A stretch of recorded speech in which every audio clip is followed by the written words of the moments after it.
नमस्कार दोस्तों, इससे पहले एक वीडियो अपलोड किया था देश के बारे में और देश के पड़ोसियों के बारे में और हमें क्या करना है, देश के कर्णधारों को क्या करना चाहिए, उसके बारे में एक ज्योतिष की गाइडेंस दी गई थी। अब एक बार ज़रा हिंदुस्तान की कुंडली को दोबारा से देख लेते हैं। 15 अगस्त 1947 को वृषभ लगन आया, लेकिन उसमें राहु बैठा हुआ था। अगर मुंडेन एस्ट्रोलॉजी को देखें, मुंडेन के ज्योतिष को देखें हम, तो प्रथम भाव आपका सिर हो गया, आपका कश्मीर हो गया। राहु शांत नहीं बैठने देगा उसको, कुछ तो करेगा। अगर मैं ब्राह्मीर की मकर राशि ले लूँ तो भी मकर राशि में केतु लगनस्थ हो गया, तो केतु भी आपको एक सीक्रेट दुश्मन देता रहेगा। तो क्या उसका इलाज केवल वही है जो पृथ्वीराज चौहान ने दिया था कि मोहम्मद गौरी आया हर बार और उसने ये कहा कि मैं तेरी गाय हूँ, मुझे छोड़ दो। और 18वीं बार जब उसने पृथ्वीराज चौहान को पकड़ा तो उसके बाद उसकी आंखें निकाल दी। चंद्रबरदाई बैठ कर के वहाँ कविताएं गाता रहा। क्या हम भी यही काम करेंगे क्या? 1962 में की जब लड़ाई हुई थी तो राजेंद्र सिंह नेगी ने एक कविता लिख के भेजी थी जवाहरलाल नेहरू जी को। उस कविता का एक अंश आपको सुनाता हूँ। ओ दिल्ली जाने वाले राही संदेश मेरा लेता जा, जाकर कहना इन सरकारों से, चरखा चलता हाथों से, देश चलता तलवारों से। जब सुनते हो सीमा पर कोई हलचल, चिट्ठी लिख कर रह जाते हो। ये भी कागज़ वो भी कागज़, देश चलता नहीं कागज़ की पतवारों से, देश चलता तलवारों से। तो उसके बाद नेगी साहब नज़र नहीं आए, कहाँ गए वो। यही बात कृष्ण जी ने अर्जुन को बोली जब गीता के 12 अध्याय पूरे हो गए, विराट रूप उनको दिखाया, तो उसने बोला शांति का और भी कोई तरीका है क्या? उसने शब्द यूज़ किया कि प्रभु इतना कुछ खून खराबा करने के बाद मुझे क्या मिलेगा? उन्होंने कहा आपको मोक्ष प्राप्त होगा। तो उन्होंने कहा मोक्ष का, मुझे बताओ कि मोक्ष का कोई और भी तरीका हो सकता है क्या प्राप्त करने के लिए? तो कृष्ण जी ने कहा बहुत हो सकता है। तरीका बताया उन्होंने, योग, यम, तप, 3 उपाय ये हैं। योग करो, यम करो, तप करो। लेकिन तू क्षत्रिय है, 80 वर्ष की तेरी आयु हो गई, ये तेरे बस का नहीं। चौथा एक और उपाय है, कर्म कर और फल की इच्छा मत कर। वो भी तेरे से नहीं होगा। जब तू गांडीव उठाएगा, उसकी टंकार सुनाएगा लोगों को, तो उसके बाद कर्म करेगा तो कहेगा इसको मरना है। रोटी का निवाला जिस समय मुंह में डालेगा तो पेट में जाने के बाद आपकी जठराग्नि शांत होनी चाहिए। तो ये भी कर्म किया और फल की इच्छा आपने की, ये भी नहीं होगा। 5वां एक और उपाय है। उन्होंने कहा कि जो व्यक्ति अपने बनाए हुए संसार का लालन पालन बिना किसी मोक्ष की कामना के, बिना किसी लाभ हानि के करता है, उसको वही फल मिलता है जो एक योगी को 2000 जन्म लेने के पश्चात मिलता है। तो तू अपनी द्रौपदी बचा और 4 भाई बचा और अपना राज्य बचा। नहीं तो ये लोग द्रौपदी को अपनी जगह पे बिठाएंगे, क्योंकि तेरे सिर्फ केवल तू कर सकता है। अब इसका ये संदेश मैं केवल अपने देश के कर्णधारों को दूंगा।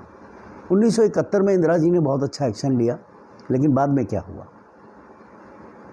वो सांप वहीं का वहीं बैठा रहा, वो हमको डसने को तैयार रहता है। अब एक प्रश्न ये उठता है कि उसको मिलता क्या इन चीज़ों से? 1948 में हारा, 1965 में हारा, 1971 में हारा, 1999 में हारा, और इस समय भी हार का ही सामना करना पड़ा। तो क्यों? तो केवल उसका एक ध्येय है। जो मैंने कहा था कि भारतवर्ष का मुसलमान जो है वो अब्दुल कलाम है, वो गद्दार नहीं है। तो भाई वो ये जो हमारे यहाँ 25 करोड़ की आबादी है, उसको केवल बरगलाता है धर्म के मामले में कि भैया मैं धर्म के साथ हूँ, केवल असली मुसलमान दुनिया में कोई है तो मैं हूँ। तो आप मेरा साथ दो। अभी तक तो उन्होंने दिया नहीं, और ये होगा भी नहीं, पॉसिबल भी नहीं हो सकता है। तो भाई ऐसा है, अब उसको समझाने से तो कुछ होगा नहीं। ये लग्नस्थ राहु है और मकर राशि में लग्नस्थ केतु है। ये शांत अवस्था नहीं होगी, और उसको आप समझ लीजिए कि इसका तो कोई एक्शन आपको लेना ही पड़ेगा। यदि इस बार भी आपने छोड़ दिया तो ये सर्प दोबारा उठेगा, और इस बार दुगनी ताकत से उठेगा। हर बार दुगनी ताकत से उठता है। और हर बार दुनिया को ये बता देता है कि भाई मैंने कुछ नहीं किया है, ये तो उग्रवादी हैं और मैं भी उग्रवादियों से पीड़ित हूँ, जबकि ऐसा नहीं है, उसकी आर्मी ही उग्रवादी है। इस बात का प्रूफ इस बार के उसमें हो गया। अब करना क्या चाहिए? देश की जनता पूर्ण समर्थन देके प्रधानमंत्री जी को बैठी है, उसमें कोई जात पात ऊंच नीच कुछ नहीं है। नीचे तबके से लेकर के ऊपर तक सबने एक मुश्त होकर के, ऑपोजिशन पार्टीज़ ने भी सपोर्ट किया है कि भाई आपको जो एक्शन लेना आप लीजिए, लेकिन देश के अंदर शांति का माहौल बना करके रखिए। अब आने वाले समय के अंदर देखिए क्या होने वाला है। 6 तारीख को मंगल अपना राशि परिवर्तन करेगा और सीधा शनि महाराज को देखेगा। मंगल शनि का जब भी योग होता है, मंगल हमारा द्वितीय भाव में कुंडली में बैठा हुआ है, मेन कुंडली के अंदर, और मंगल की दशा आने वाली है। और जिस समय मंगल नीच से लेकर के सिंह राशि के अंदर जाएगा और ये शनि महाराज को मीन राशि के अंदर देखेगा, तो भाई मीन राशि तो रिसर्च की राशि है, सिंह राशि राज्य की राशि है, और सूर्य भगवान भी उस समय मिथुन में रह करके भी कर्क राशि की ओर जाने को उद्यत होंगे। मैं 6 जून की बात कर रहा हूँ। तो आप अंदाज़ा लगाइए कि लड़ाई रोक पाएंगे आप? कहीं ऐसा ना हो हम अपना नुकसान कर लें, तो उसके लिए अभी से तैयारी करनी पड़ेगी। और देशवासियों के लिए केवल एक ही प्रार्थना है कि भाई जिस समय को आपका बेटा फौज के अंदर जाता है, लड़ने जाता है, कोई अच्छे कार्य के लिए जाता है, आप उसको दही खिलाते हैं लेकिन भाई ये दही का टाइम नहीं है। इस समय प्रार्थना करिए, प्रार्थना करिए दुश्मन को मारने के लिए। सर्वे भवन्तु सुखिनः का नारा नहीं चलेगा इस बार माता दुर्गा का मंत्र चलेगा।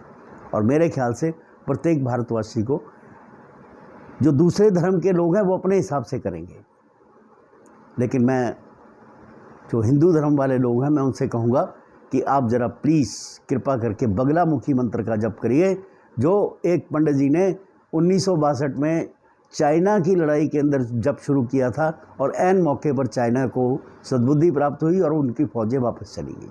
ये झांसी के अंदर एक आश्रम है उनका, माता बगलामुखी का, लेकिन इसका पीठ हिमाचल में है। और इस मंत्र का जाप करिए, गूगल पे आपको मिल जाएगा, मैं भी बता देता हूँ।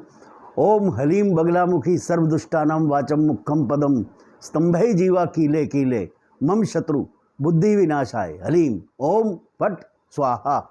जय माता दी, सांचे दरबार की जय।